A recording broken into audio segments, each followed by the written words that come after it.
በነዳጅ ዋጋ መናር ምክንያት የተቀሰቀሰውን መጠነ ሰፊ የህዝብ ተቃውሞ ተከትሎ ኬንያ የናፍጣ ዋጋ ልትቀንስ መሆኑ ተሰምቷል። በዝርዝር እንመለከተዋለን። አልቡርሃን ከተባበሩት አረብ ኤምሬትስ ጋር ለመወያየት ተስማምተዋል መባሉን ሱዳን አስተባብላለች።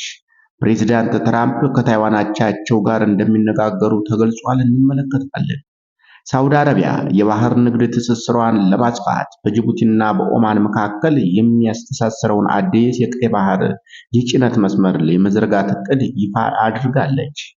ኢራን የድሮን ምርቷን በከፍተኛ ፍጥነት ጀምራለች ተብሏል። እንመለከተዋለን።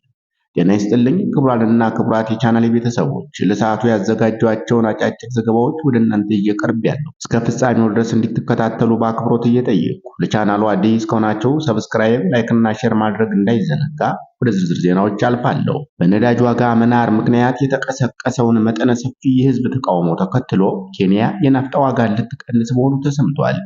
የኬንያው ፕሬዝዳንት ዊሊያም ሩቶ በነዳጅ ዋጋ መናርና በኑሮ ውድነት ምክንያት የተቀሰቀሰውን መጠነ ሰፊ የህዝብ ተቃውሞ እንዲሁም በአገር አቀፍ ደረጃ የተደረገውን የትራንስፖርት ስራ ማቆም አድማስ ተከትሎ መንግስት የሰኔ እና የሐምሌ 2018 ዓ.ም የዋጋ ማስተካከያ ተመን ላይ የናፍጣ ዋጋን እንደሚቀንስ አስታውቋል። ፕሬዝዳንት ሩቶ ዛሬ በቴሌቪዥን ባደረጉት ንግግር በሸማቾች ላይ የሚደርሰውን ጫና ለማቃለልና የነዳጅ ማደያ ዋጋን ለማረጋጋት ታሳቢ ካደረጉት እርምጃዎች መካከል የናፍጣ ዋጋ በ1 ሊትር በ10 የኬንያ ሺሊንግ በግምት $0.077 እንደሚቀንስ ተናግረዋል።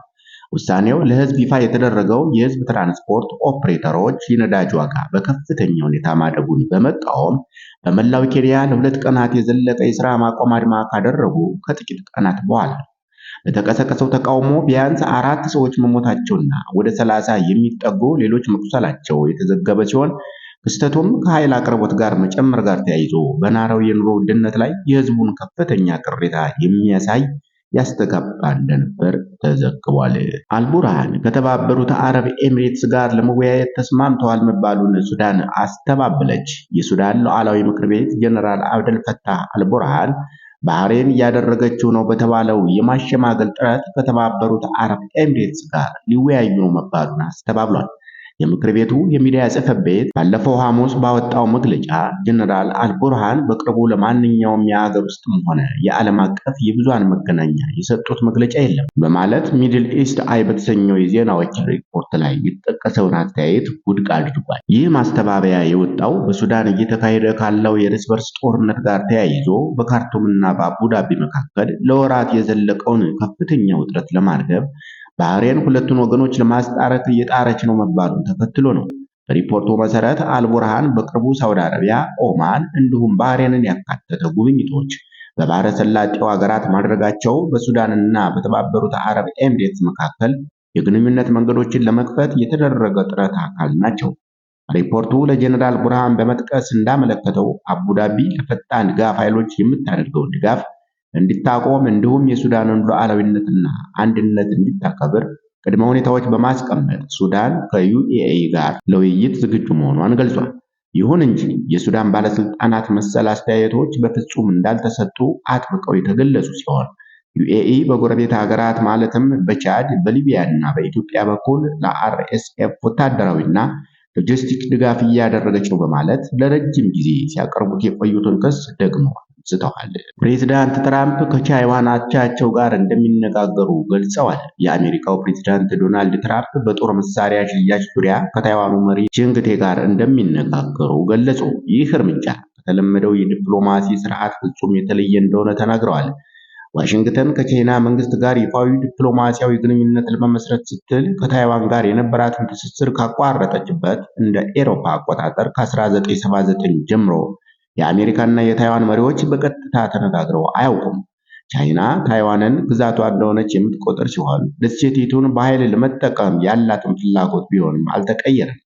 አሜሪካ ራሷን በራሷ የምታስተዳድረውን ይህችን ደሴት ለረጅም ጊዜ ስትደግፍ የቆየችና ራሷን መከላከል የምትችልበትን የመሳሪያ ድጋፍ እንድታገኝ በሕግ የተገደደች ቢሆንም ይህንን ድጋፏን ከቻይና ጋር ካላት ዲፕሎማሲያዊ ግንኙነት ጋር እያመጣጠነች ትገኛለች ነው የተባለው። በሌላ ዜና ሳውዲ አረቢያ የባህር ላይ ንግድ ትስስሯን ለማስፋት በጅቡቲና በኦማን መካከል የሚያስተሳስረውን አዲስ የቀይ ባህር የጭነት መስመር የመዘርጋት እቅድ ይፋ አድርጋለች። ሳውዲ አረቢያ የባህር ንግድ ትስስሯን ለማጠናከር የ2022 ዓመተ ምህረት የኢኮኖሚ ብዝሃነት ስትራቴጂ እቅዷን ለማሳደግ በምታደርገው ጥረት ሬድ ሲ ኤክስፕረስ የተሰኘ አዲስ ቀጠናዊ የኮንቴነር መርከብ ትስስር አገልግሎት የመዘርጋት እቅድ መጀመሯን አስታውቃለች። ይህ አገልግሎት ጅቡቲንና የኦማኑ ሳላላ ወደብ ጨምሮ በቀይ ባህርና በባህረ ሰላጤው ቀጠና የሚገኙ ዋና ዋና ወደቦችን ያገናኛል። በሳውዲ የወደብ ባለስልጣን በኩል የተጀመረው ይህ አገልግሎት በያምቡ የሚገኘውን የንጉስ ፋሃድ ኢንዱስትሪያል ወደብ ከግብፁ አይን ሶክና ወደብና ከዮርዳኖሱ አቃባ ወደብ ጋር ያገናኛል ነው የተባለው። በተጨማሪም የጂዳ እስላማዊ ወደብን ከኦማኑ ሳላላ ወደብና ከጅቡቲ ወደብ ጋር እንደሚያገናኝ የገልፍ ኒውስ እና የአረብ ኒውስ ዘገባዎች ያመለክታሉ። የሳውዲ ባለስልጣናት እንደገለጹት አዲሱ የመርከብ ትራንስፖርቱ መረብ የሎጂስቲክ ብቃትን ለማሻሻል፣ የጭነት መጓጓዣ ጊዜንና ለትራንስፖርት ወጪን ለመቀነስ እንዲሁም የቀጠናዊ የአቅርቦት ሰንሰለት ትስስርን ለማጎልበት ያለመ ነው ተብሏል።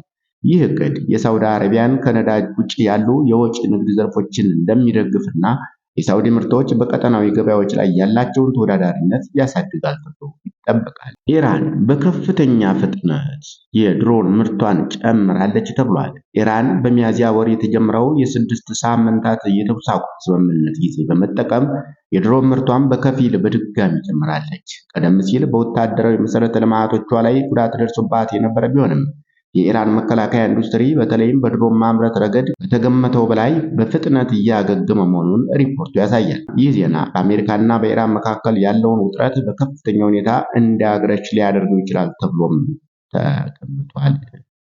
ክቡራንና ክቡራት የቻናሌ ቤተሰቦች ለሰዓቱ ያዘጋጀኋቸው አጫጭር ዘገባዎች እስካሁን የተከታተላችኋቸው ይመስሉ ነበር።